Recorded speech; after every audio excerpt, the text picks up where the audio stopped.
to the city, baby. When you see us, so you know you really viewing greatness in the making. Double up on facts we stating. Podcasting, cruise control, city, state, the nation. So what you saying, what we saying, prime information. Facts, keys to the city, we unlocking the statements. Streaming every Friday. And ladies and gentlemen, we are back. Joe, I'm laughing because I saw you in the corner of my eye singing to this song, by the way. I love to this day. I still love that song. I think we need to update it. We definitely need an upgrade, but that is a legendary song, Keys to the City, Otto Mars. Love it, love it. Can't thank him enough for that song. It is a major hit. Yeah. But ladies and gentlemen, we are back. Keys to the City. Clovercrest Media presents Keys to the City. I'm a little excited because, well, if anybody wants to know, I don't know what week it is. I'm just going to give you a little hint. It's Super Bowl week, ladies and gentlemen. We are here in the most, well, let's be honest, guys. I was thinking about this being a true or false question. Maybe the most unexpected Super Bowl in the history of the NFL. The Cincinnati Bengals taking on the LA Rams. Trust me, who would have thought they would have seen the Cincinnati Bengals on Super Bowl Sunday this year? Not many people. I know us three didn't have it. It wasn't happening. We all picked the Chiefs, by the way. So none of us even had the Bengals winning in conference champion in the AFC title game. So I don't want to hear nothing. But ladies and gentlemen, we are back for Super Bowl week. We have a great slate of shows for you, I guess. I'm saying shows because we got multiple shows this week. We're starting with today with a little different. We're going in a little different direction. We're going to go true or false today, but Super Bowl 56 edition. And then we'll be back later in the week with a special guest. Joe, I'm going to add Ethan. You have to take this away because I do not want to butcher his name. I will let the man with the brains say His podcast is called The Greek's Gridiron, and his check name it out. Yes. is Ethan Haristodoulou. So we are trying to get Ethan on from Ethan H. Ethan H. Yeah, but I don't want to. That's a tough name. That's a tough name, and I don't want to butcher it. So I let the smart man of the three of us say his name. But he will be back. He'll be joining us later in the week, discussing Super Bowl 56 key matchups, X factors, and then we'll make our predictions, MVPs. We're going to have a new Super Bowl champion. Will it be the Bengals or will it be the LA Rams? We'll talk all about that later in the week. But this week, we're doing something different, like I said. We're going to be talking true or false Super Bowl 56. We got a couple questions. Each of us came up with a question for this game, and we're going to get into it right away. So, Ted, I'm going to let you take it away because this is your question that you came up with, and it's an interesting question. So take it away, my man. All right, so I'll give the meaning behind this question first, and then I get to the question. So the meaning I had in this question is you're looking at two different teams that are here for two different reasons. The Bengals have done this through the draft. They have drafted actually surprisingly really well the past 3 or 4 seasons. They hit on the quarterback, which we have gone over week after week after week about getting the quarterback for the future. Joe Burrow is everything you could ever ask for in a number 1 pick. They hit on Joe Mixon, who a lot of people had coming out of Oklahoma as a first-round pick, fell to the later rounds because of certain situations that don't involve football. But, hey, it actually has turned out, and he's not been a problem child. And then something that we have highly discussed last year when we talked about the NFL draft was who should the Bengals take at the number 5 position? Should it be the receiver and teammate Jamar Chase, or should it be one of the tackles out of Northwestern or Oregon, Penny Sewell or Rashawn Slater? And they went with the receiver. So I look at that and go, well, that's kind of an all-in approach. That's a guy that can make plays happen. Then you look at the Rams. They are the definition of all-in approach. They're the closest thing that I could think of as the Yankees, or what the Yankees used to be when they were winning games. Mm-hmm. We're just going to get what we need now, and we'll worry about all the other crap later. So the question to you guys is, if you're on a team on the verge of winning the Super Bowl, do you rely on the old school method of build within, develop players, and hope you get to the Super Bowl, or the Rams approach where you risk everything and say, worry about tomorrow when tomorrow happens, worry about today now, as the Rams have with the moves of Von Miller, Jalen Ramsey, Odell Beckham, Matthew Stafford, and anyone else that you want to add to the LA Rams? Take it away, Joe. Yeah, so I've actually taken that approach in my fantasy leagues. Explain. And I'll tell you why. because so many people stockpile draft picks and then they draft garbage.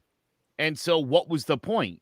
I would much rather have the proven commodity of a guy who's already accomplishing things in the NFL than take a chance on, that guy from Oregon. Supposed to be really good, but his arms are short, so he might suck. I don't know yet. So, yeah, I mean, to me, listen, what were the Rams going to draft with those draft picks? Right? I mean, who knows is my point. The potential would have been there, but you go out there and you get a Jalen Ramsey.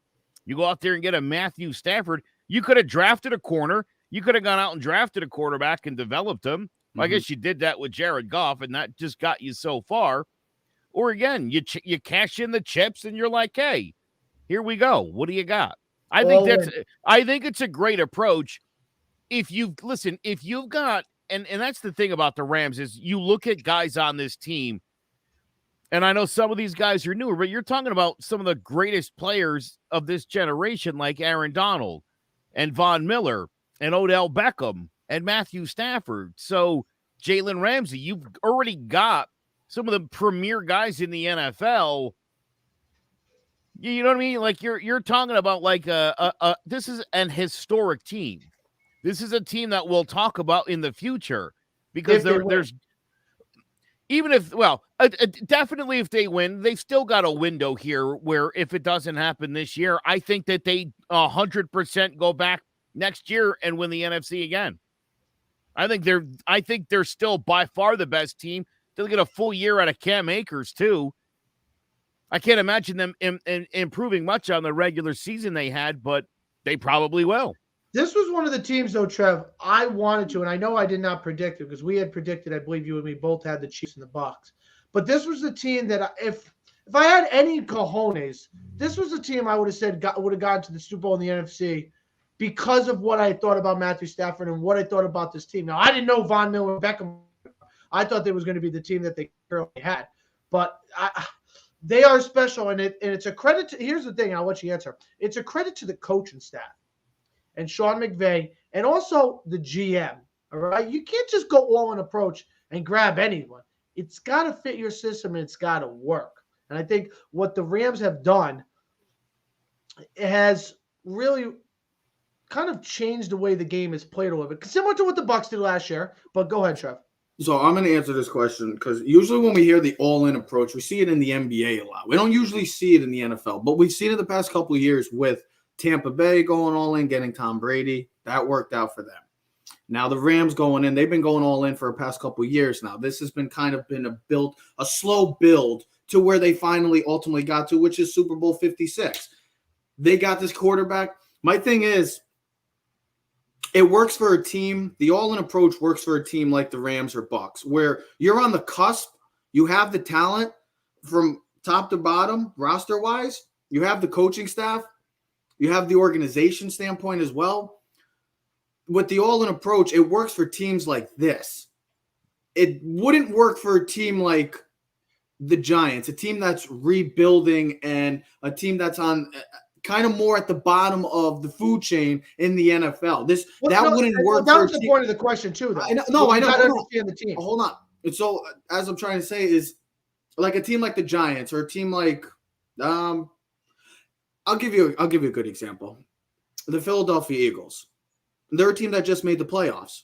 They may be a couple pieces away. They may be a quarterback away from possibly being in the Super Bowl next year, being a team that could be the NFC favorite because that's how close they are. And that's how also wide open the NFC could be with the subtractions of Tom Brady still we don't know if he's going to come back. And if Aaron Rodgers ends up retiring or he goes to the AFC. But I'm going to say false. I would still base my thing off of the draft process because you look at a team, it works for teams like this. The all-in approach works for a team like the Rams and Bucs where you got the talent. But a team more from in a rebuild like the Bengals were 2 years ago or a couple of years ago. We're talking about a team coming into this year. This is one of the greatest turnarounds from a quarterback standpoint and a franchise standpoint in a matter of a year. I'll go 2 years because realistically Joe Burrow got injured last year and they were getting there. They were getting to that point. But you think about it. This team, Zach Taylor, we were all talking about Zach Taylor being out of a job at some point this year because he was 6-25-1 coming into the year. So this was a team that we never expected to come out. We were talking about the other Ohio team that was going to be coming out and possibly representing the AFC. So I'm going to stand on the standpoint, Ted, of false on this question because it works for a team like the Rams or Bucks. It works for teams like in the NBA where you're on that cusp. But it wouldn't work for a team like the Bengals because you're not there yet. You have to – the Bengals you got to think about a couple years ago. They didn't have a quarterback. Andy Dalton, we knew was their guy for some time, but we knew that they were moving on from him. They needed to rebuild with the coaching staff too. They moved on from Marvin Lewis finally because it was long overdue. Andy Dalton, same mission, same mission with that. Receivers, they built the draft.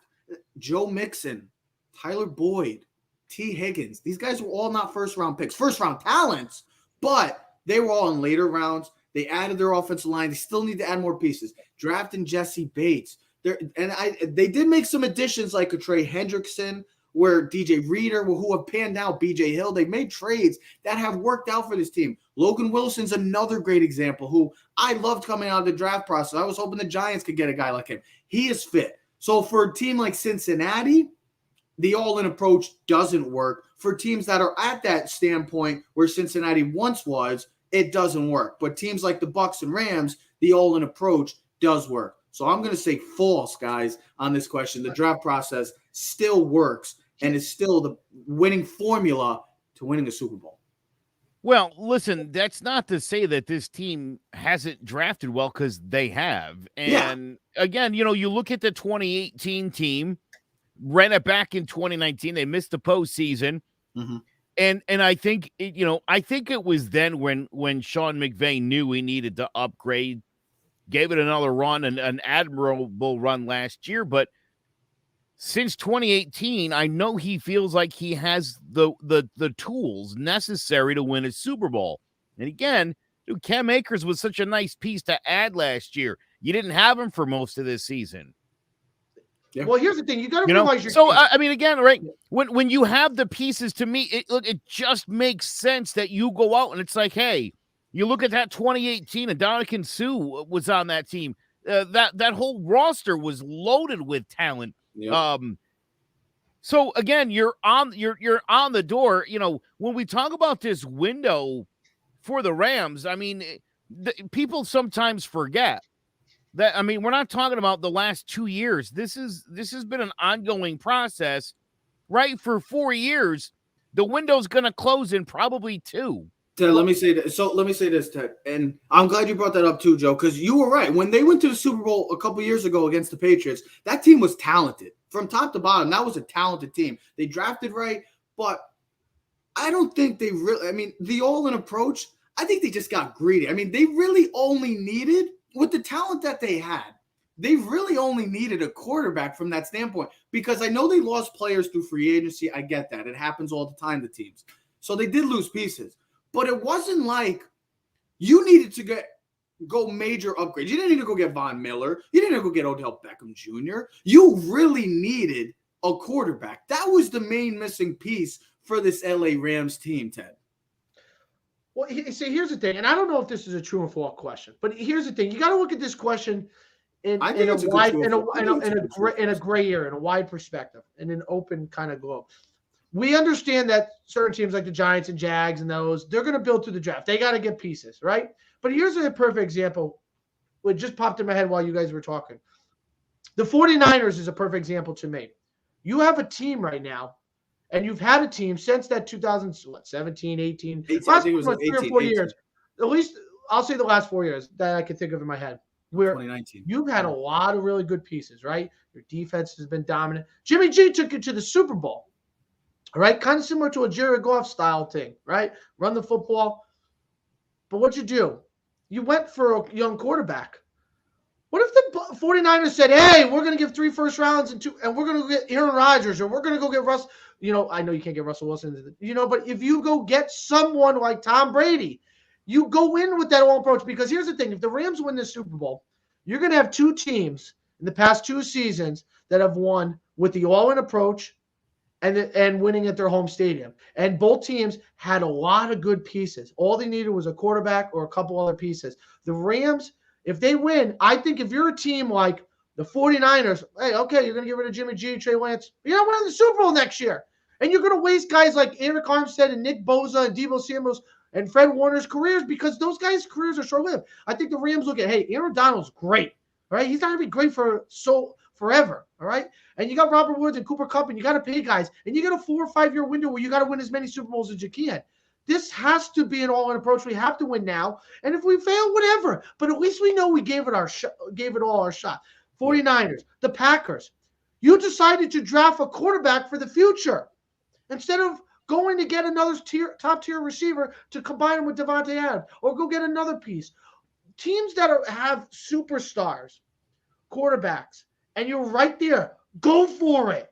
Because you don't know, similar to the Dan Marino effect, you don't know if you're ever going to be there again. So if you have a chance to go win one Super Bowl, it changes your entire perspective of an NFL player, a team, a franchise forever, and it could set you for the future. You won't have to worry about the future because winning a Super Bowl could change your whole perspective. People don't want to go to Cincinnati. Joe Burrow and the Cincinnati Bengals win the Super Bowl. Your perspective of Cincinnati and Joe Burrow goes, oh, man, I want to go play with that guy, and that changes the game.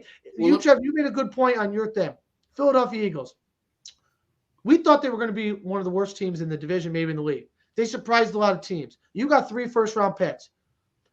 I talked to your roommate, Jack Zulo, and he's like, Jalen Hurts, he had a pretty good season, 850 yards. I go, that's not going to win you a Super Bowl. I don't want my quarterback running for 850 yards. I sent you the NFL polls thing. They showed the top 10 teams in rushing and passing. 9 of the 10 teams that led the league in passing were all made the playoffs. Not all the rushing teams made the playoffs. You got to be able to throw the ball and stretch the field. All right? Okay, you have to be able to score points in the game. The name of the game is scoring points, and you know how you do that really easily? Big plays in the passing game. Jared Goff's a nice quarterback. Jalen Hurts is a nice quarterback. He's going to win you a lot of regular season games. He's not going to win you a Super Bowl. Go get Russell Wilson for 2 first-round picks, and now you put yourself with still 1 other first-round pick and other pieces. You set yourself up for the future to win the division next year because I don't trust Dallas. And considering, Joe, what you said, the NFC being very sparse next year with talent, with a lot of the offensive stars being in the AFC, a very open team to be in the NFC Championship game right now because you got the experience of being in the Super Bowl this year. Now you build off of that. And that's something as an Eagle fan, you should be like, you know what? I have that taste from that previous Super Bowl. It's still there. It's at the tip of my tongue. I want it again. Let me make one more final point about your all-in approach and why I wouldn't want to do the all-in approach. Because you even said it, Ted. You don't win a Super Bowl, you're screwed in a way because not necessarily. If you have the right organization, listen. As I was going to say, if you don't win, in the sense of the Rams case, it looks more likely that they'll be one of the finalists to get to a Super Bowl next year from the NFC because the NFC we don't know what the NFC is going to be like. Plain and simple, we don't know what's going to look like offensively, quarterback-wise. It could be wide open. But if you don't win, you got to think about contracts. And this is a team that's in salary cap issues right now. That's another thing that they got to take into consideration. You might lose Beckham because he might have a big payday because he's performed since going to LA. You don't know. But you might lose players like that in the sense that you have to win. And if you don't, well, then you're going back to square one. For the Rams case, you can't even go back to square one because of the sense you don't have no more draft picks until 2025. First round draft picks, I should specifically say, until 2025. So they have to win now. But Trev, there's no question. The conversation off. Would you rather draft a guy that you don't know how he's going to pan out, or go get a guy like Jalen Ramsey, who there was an article. I get that. You want the known commodity. Yeah, but here's the thing. If I'm a team like the Rams, where Joe said, I just made the Super Bowl and I know I'm good enough to win a Super Bowl, don't give me draft picks. I don't want a guy from Oregon or Michigan or Texas because it takes time to – no rookie guy is going to come in and set – unless it's a receiver, is going to set the team off. You want a guy that Trevor, it's like this. I know what Trevor Keys can do. He can come in and do this immediately. I don't have to teach him how to get into an offense. I don't know what Ted Keys can do. But right? Trev, we talked about this in youth football. Think about this. Dad's always said, kids who try to start playing football in high school, there's nothing wrong with that. I get it. You're trying to protect them. You're just behind. It's the development of a youth player. Think about it that way. They have to go back to the basics and teach them things because the game of football is tough. And especially at that level, the little intricate things that you have to learn they talk about the quarterback development from the first year to second year, right? To know, hey, listen, Jalen Ramsey, shut down corner. I know what he brings. He's dominant day one. He walks in and sets the tone. I don't have to worry about, well, maybe the guy I drafted in the first round will be good enough or he'll be good by week 12. No, I want him good now. But that only works for the team that actually is on the cusp of winning a Super Bowl. It's not for the Giants, not for the Jags. It's not for those teams. It's a team like the Green Bay Packers, maybe the Philadelphia Eagles, maybe the 49ers. Right. And you know what, Trev? And something else you said, maybe the Colts and Titans. Stop playing around with these bum quarterbacks and go get a guy like Aaron Rodgers or Russell Wilson and become a Super Bowl candidate. Let me get to speaking of that. We're going to get into our next question in this sense. And this is my question for the day. And it's a great question that we could branch off of what we just discussed because this is the major move of the offseason last year. And it's ultimately been a success so far. But my question is to you, fellers. With the win, and we've been talking about this guy since September. Joe and Ted had a big bet. Joe was not ready to commit to Matthew Stafford. Ted was all in on Matthew Stafford. It's been working out so far for the LA Rams, but will it be happening come Sunday night? With the win, gentlemen, I'm going to start with Joe on this question. With the win, Joe, does Matthew Stafford become a Hall of Famer? Well, I think, yeah, you look at the combination of two of the great seasons of all time, and you put a Super Bowl on it, it'd be really hard not to. But then you look at the whole body of work, and he's got less Super Bowls than Eli Manning. Mm-hmm. He will probably, I would assume, eventually pass all of Eli's career marks, but by how much, really? Think about it. Mm-hmm. Well, the records, you look at that record he had while he was in Detroit, a couple of good years in there, mostly bad years. I mean, might very well end up with a losing record. Joe, he's 86-95-1 in his career with 49,995 yards passing, 323 touchdowns, and 161 interceptions. Now, his touchdown interception ratio is much better than Eli Manning's. His yards are not complete yet, but like you said, Joe, you got to win football games. And in the NFL, as a starting quarterback, we look at quarterbacks in two retrospects: Super Bowl wins and game wins. And right now he has wins in the real games, but Eli's 117 and 117. So he's right at he's at the Mendoza line. He's right there. He's the ultimate 500 quarterback.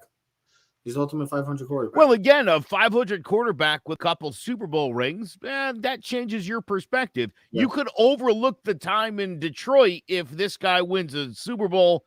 Maybe he wins another one next year too. That could definitely cement the legacy for him. But I think he's still got some work to do. But to me, this is a winning is the first step towards being able to. He's not a first ballot guy. Mm-mm. I know that, but. Yeah, I do think by winning a Super Bowl, maybe another 13 or 14-3 kind of season next year, something like that, just to kind of balance that record out. I think those things will go a long way. He's also interesting in that, I mean, he has only played in this era of the NFL. Mm-hmm. One of the first guys that's you could say spent the majority of his career in this new NFL where it is throwing for. I mean, you look at some of these guys and they're all in the top 10. Matt Ryan's in the top 10 for guys from the 2000 draft class and beyond. That's your top 10 all-time yardage and touchdowns because it's a different game. Yeah. And so Matthew Stafford's whole career has been in this era, and he definitely ranks with the guys of the era.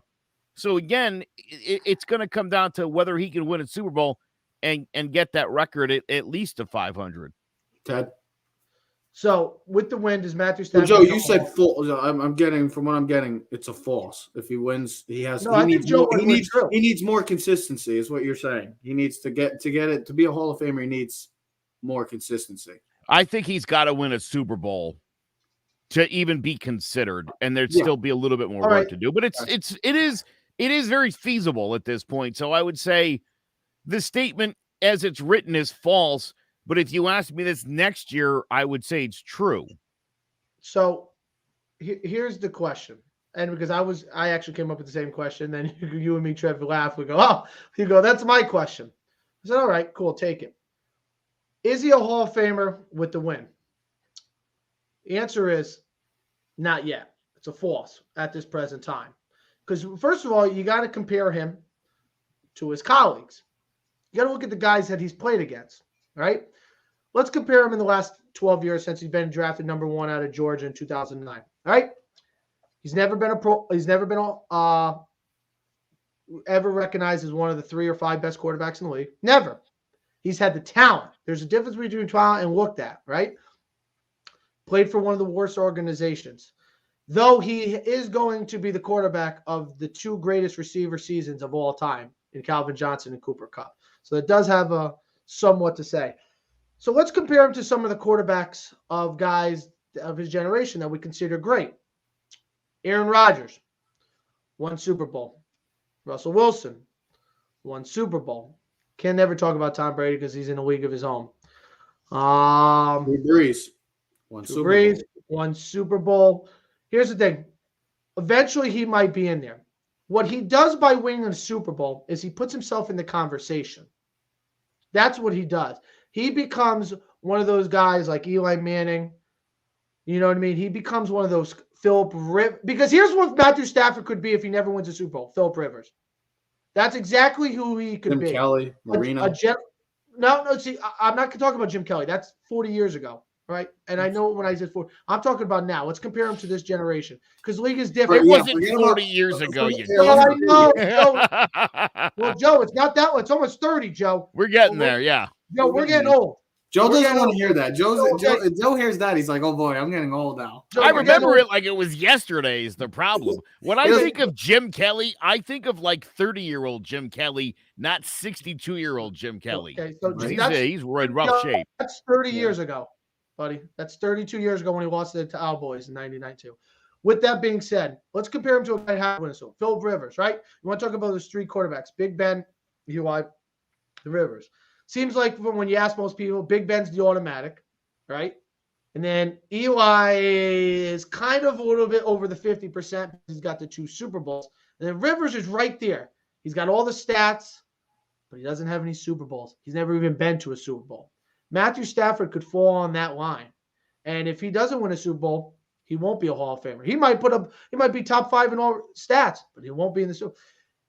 Matthew Stafford could also be the Dan Marino. Guy with all those stats and no Super Bowls rings. If he wins, becomes a Hall of Famer, the question is, if he wins Sunday, is he a Hall of Famer? I say no. It's false.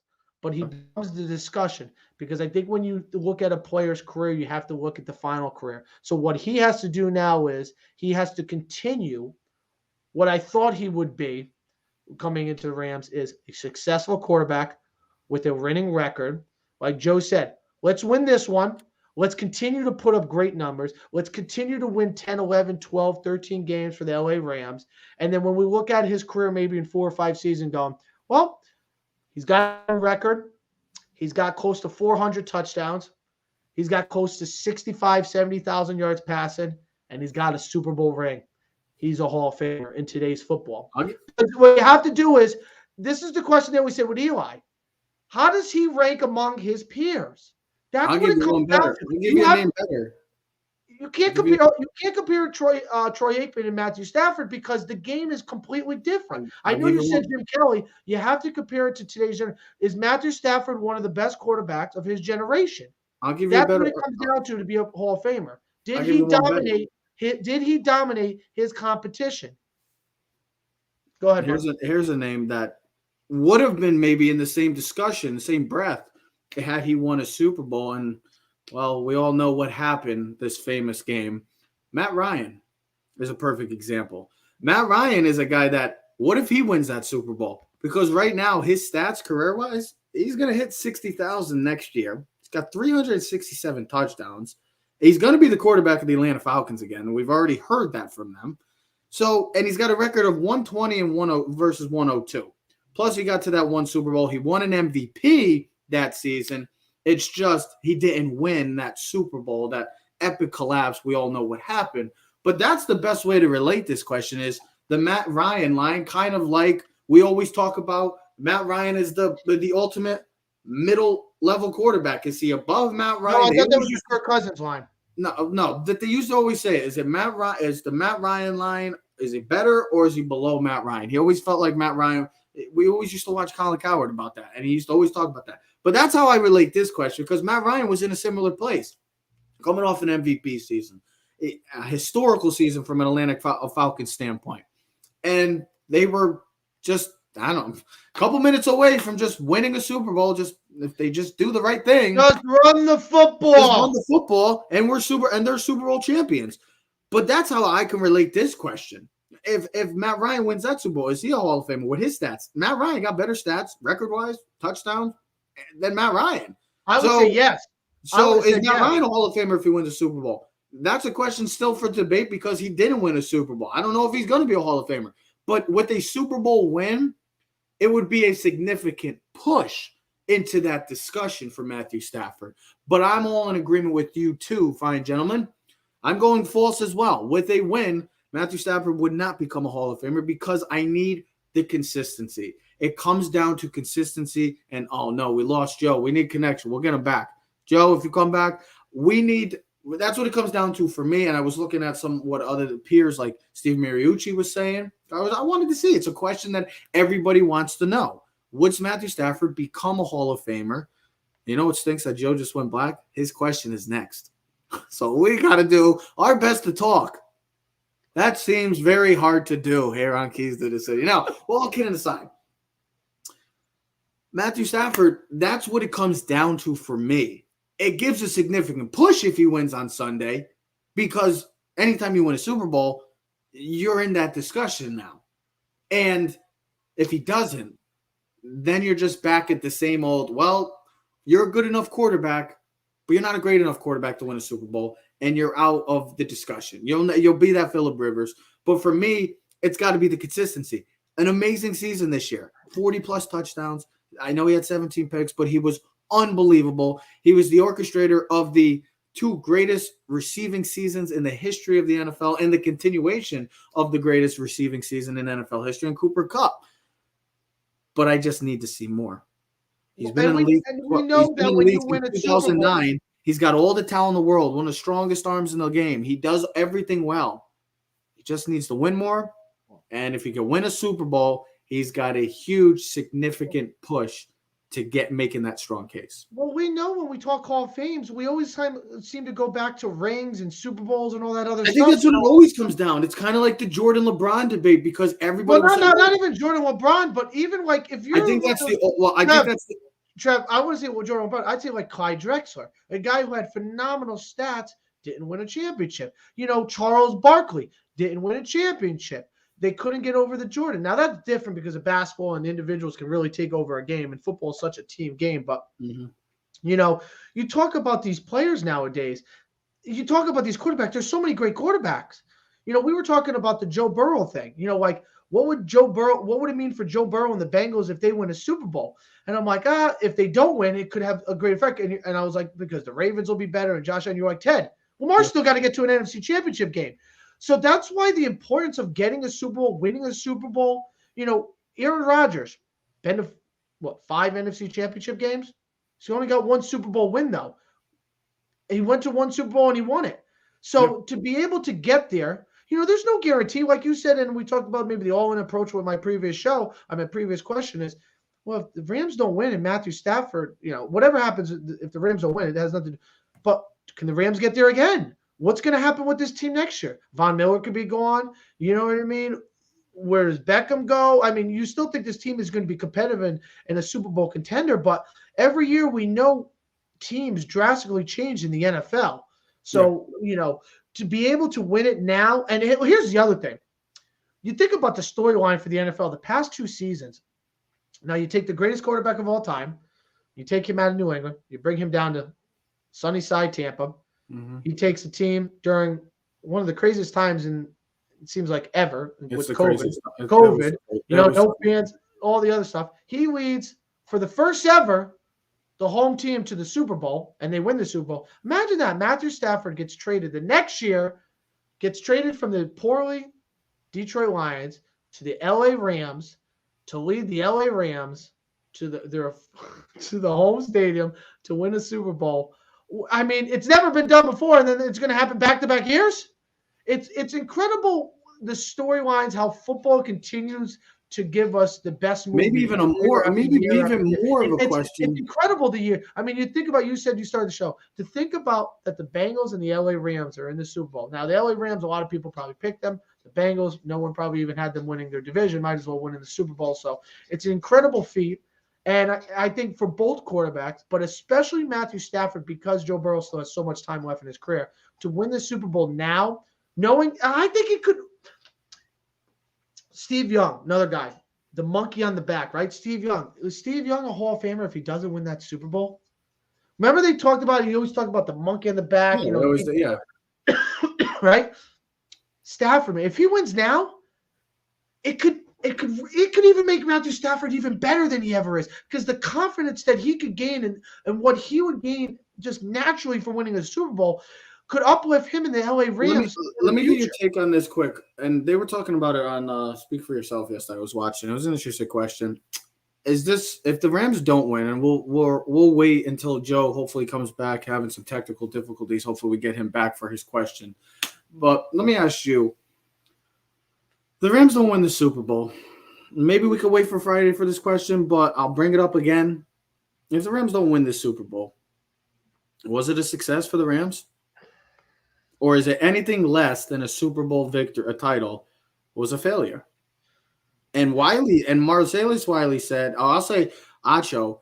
Acho said that it was a success, but Wiley said it wasn't. I'm 100% in on what Wiley said.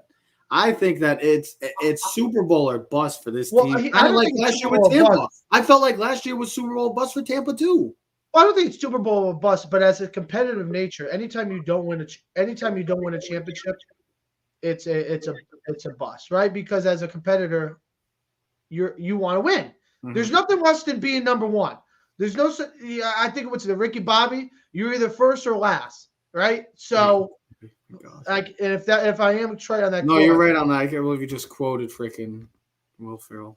But that's what I say. Now can we get Joe on? Is Joe able to? Is Joe back? Oh, Joe's using his. He's okay. He's not yet. He's not ready. We'll be right back, Joe. Oh, he's coming back.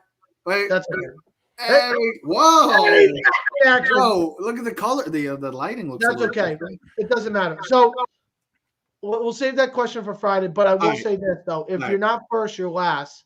Yeah. So, Joe, the question was before. We're kind of just waiting for your technical difficulties to come back. But the question was, and we could probably even talk about this on Friday, was if it was a failure if the Rams didn't win a Super Bowl. But we'll hold off since you are back. We can get into your question, but this is a Super Bowl that has many key matchups, and more importantly, some fantastic matchups. If Eli lost both Super Bowls, no, absolutely not. No, 100% Sander, no. If he doesn't win those Super Bowls, the reason why Eli's in the discussion and has a strong and he's going to get into the Hall of Fame, no matter what people want to say and about Eli Manning. Eli Manning's going to get into the Super Bowl. He's got the stats to back it up. He already made the Super Bowl. He's going to get it back. He's going to make the Hall of Fame without question. He's got Jim Plunkett should also be in the Hall of Fame, and I hope that they'll right that wrong in the future as well. We'll see. Yeah, absolutely, Joe. Well, like I was saying, this Super Bowl has fantastic matchups all over the field, key matchups that we're going to talk about on Friday too. But Joe has a question for us that, well, is it true? Joe, take it away. All right, I'm going to set this up by saying and asking this question first. In the Bengals' 6 losses this year, who was their leading receiver? Answer, T. Higgins. Okay. Every game they have lost, T. Higgins had more catches in the game. Wait a minute. Plain and simple. I think he had. What about in the AFC title game? No, They didn't lose the AFC title game. I know, but did he? I think he was the leading receiver. I think Chase had 6 receptions for 54 yards. Doesn't matter. Hey, Point is, that's the formula for beating this team. Yeah. Well, he did have 12 for 194 against the Ravens. It's been it's been tried and true all season. If you can stop him, this team will lose. And if he goes off, you're in some trouble. And if T. Higgins and Jamar Chase play well, you're donezo. But I do. Is Jamar Chase and Jalen Ramsey the most important matchup in Super Bowl 56? Take it away. No. I don't, because I've watched this team win games without Jamar Chase being their best receiver. I'm going to use something that I hated as a high school kid, but sometimes you can use your best player as a decoy. Now, he still has to stand out, and he still has to be important in the most critical situations. Joe, I'm going to reference our old baseball talk. Your best player's got to be the best player in the most key moments, right? Third down conversions, But if you look at it, T. Higgins and Tyler Boyd are the guys that he goes to on third down. Jamar Chase is the big play threat guy. He's the home run guy. But the guy that matters to him are the third down conversions. He went to Tyler Boyd and T. Higgins multiple times against the Chiefs. And you remember that Chiefs game. He had to. They were 2nd and 9, 2nd and 9, 2nd and 9, 2nd and 8, like every single drive. It felt like. I don't want to give away what I was thinking about, but I'll give you the reason why I'm going to say false to this question.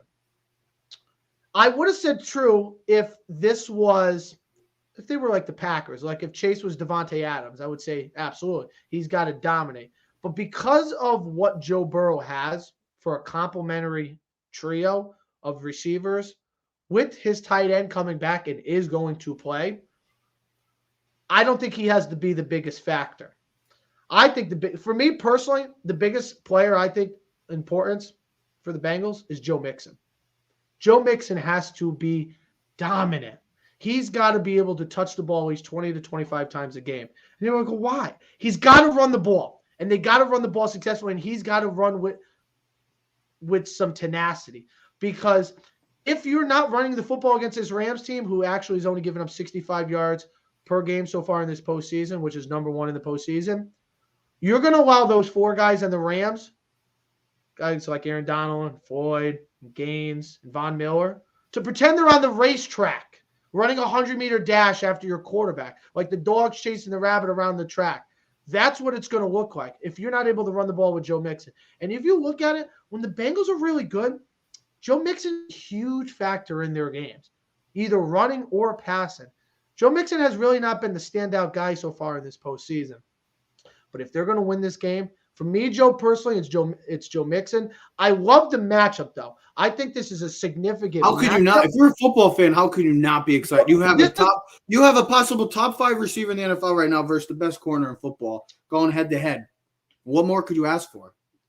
So that's why I don't think it's the most important matchup, because of the key components that Joe Burrow does have, the trust he has in the other players. But I think when you look up at this game, if Joe Mixon has one of those games where he doesn't run the football efficiently and they only run the ball for like 45 yards and he doesn't touch the ball in the passing game, which he has great hands, I think the Bengals have no shot. Because this game could turn into the Giants Super Bowl against the Patriots, in the sense that, remember, Tom Brady was just getting crushed every single play. You let those 4 guys tee off and just come after Joe Burrow. Mm-hmm. He's going to have no chance, and it won't even matter about Chase and Ramsey. So, Ted, I'm also in all 3 of these questions. I'm going false. I'm staying consistency. I'm going to give you one better. I'm not even going to give you players. I'm going to give you a coaching. It's Zach Taylor and Brian Callahan, offensive coordinator, versus the defensive coordinator, Raheem Morris. Why do I say that? Because everybody wants to be talking about this O-line, D-line matchup. How are the Bengals going to keep Joe Burrow from getting killed on Super Bowl 56? The Bengals are going to have to throw the ball, a lot of quick screens. They're going to have to get the ball to their playmakers. Samaje Perine, Jamar Chase, T. Higgins, Tyler Boyd, CJ Uzma. is supposed to, he is not supposed to miss this game. He has said he's not going to miss the biggest game of his life. So he's going to play too. They got to get the ball out quick. They got to keep Joe Burrow up and not on his ass. They got to keep him healthy and right to give him a chance to win this game.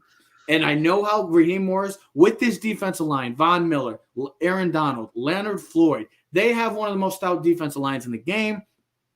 It comes down to me. This is the most fascinating matchup in the standpoint of, like I just said, you have a top 5 receiver in Jamar Chase who's really taken the league by storm. And if I want to say the impact that he's had for Joe Burrow in his career, well, here it is. Joe Burrow throwing slant and go routes in 2020, 7.1 yards per average. Joe Burrow throwing slants and go routes in 2021, how about a nice 17.1 yards per average? So, yes, the addition of Jamar Chase has been – I know we talk about the emergence and of the fascinating play by Joe Burrow, but Jamar Chase has to give a huge credit to what he's brought to this offense. Yes, they had T. Higgins last year. Yes, they had Tyler Boyd, but you brought a home run threat. Now, all the guys are home run threats. Boyd, Mixon, and Higgins as well. But you see what he has done for Joe Burrow. And like I even said in the beginning of the season, why I think they may be the best duo receiver quarterback in the NFL the past 2 years because of the connection and it just make it look so easy. Can I say something though? But that's why, Joe, I love the question. It is a fascinating matchup because you're getting the best cornerback in football, 2 physical players too. Jalen Ramsey, he's not afraid to take the hit. He's not afraid to go make a big hit. Jamar Chase is a physical receiver too. Yes, he's a home run threat, but he's a physical receiver. But for me, it's the offensive coordinator, Brian Callahan, and Zach Taylor versus the defensive coordinator, Raheem Morris of the Rams, because how are you going to keep Joe Burrow healthy and get the ball to your playmakers as fast as you can, knowing that you do have a weakness in that offensive line and the strength of the LA Rams is the defensive line. So they have to get the ball out quick, Joe. You want a prop bet for this game? Take Joe Mixon under 55 yards. Total yards or rushing yards? Rushing yards. Because listen, looking, and you made a good point, Teddy, and I looked it up, and both teams 50 and 51 yards. Talking about the 49ers is a running football team. Yeah. You can't run against this team. So you're right to a certain extent, Trevor. They're going to have to get creative. Yes. And they're not going to they just can't drop and allow these 4 guys to come bomb rushing because it'll be a repeat of the Raiders game. Can I say one other thing though? I love the question, yes. And I love the matchup. I was just trying to hurry up and type this in while you guys were talking. The Super Bowl game is unlike any other football game. And what I mean by that is I know it's still football. It's a national holiday, baby. Stop with the national holiday stuff. It's a national holiday. Yeah, well, if you do that with my coworkers, they think you shouldn't be able to take the Super Bowl ever off because it's a national. I go, where do I get my overtime pay then? So what I'm saying is the Super Bowl always brings out a sleeper. Every Super Bowl that you watch, there's always a sleeper. The studs, as much as they are, never live up to the billing. Now, some do. But what I mean by that is you guys get like Deion Branch. You got to get like David Patton. You get a guy like David Tyree. You get guys that you don't expect to be the stud. Malcolm Smith, Malcolm Smith was the MVP. Can you believe? Yeah. Dexter Jackson, the cornerback from Tampa. You know what I mean? Desmond Howard, Larry Brown. Not every time is it the stud quarterback or the stud receiver that becomes the – how about this? Malcolm Butler. That's the type. You don't know Malcolm Butler, but what happens when you make a play like that? In the most crucial situation, it was Malcolm Butler. And if before that, I forget who made the catch down the sidelines. What was it, Jermaine Kearse? Jermaine Kearse. I mean, so when you look at this matchup, it's like it's someone that we're not thinking of. It'll be like Vance Jefferson, who'll have like a huge game for 3 catches for 120 yards and 2 touchdowns, and you'll be like, he's the MVP? Like Van Jefferson, the 3rd string receiver? You know what I mean?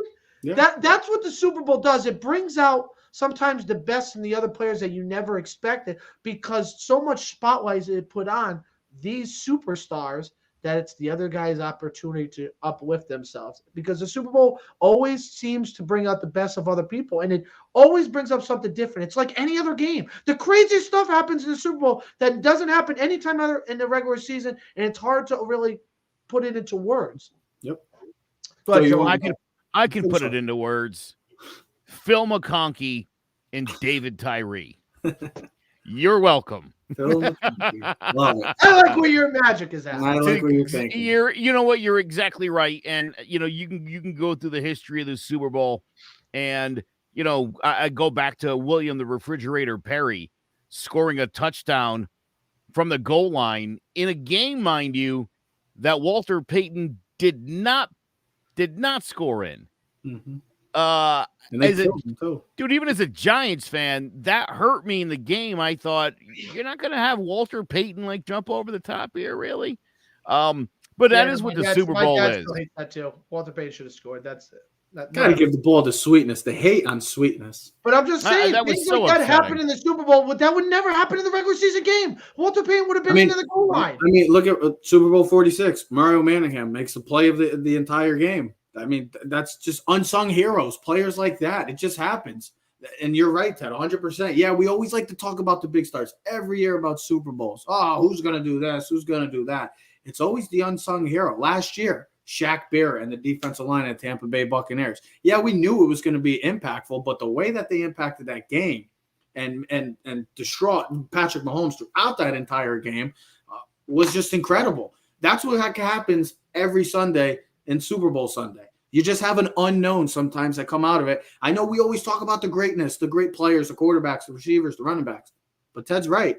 Sometimes you just have those unknowns that come out of nowhere. Maybe they don't win MVPs, but they change the game, and they have a huge role in it. Listen, your great players have got to play great on Sunday. Yes. Absolutely. But the team that's going to win is the team that has the guys that we're talking about that are going to step up. Mm-hmm. The David Tyrees, the Mario Manninghams, the Bobby Johnsons, the Phil McConkeys, the Ron Dixons, just so I cover every single Giant Super Bowl in this rant.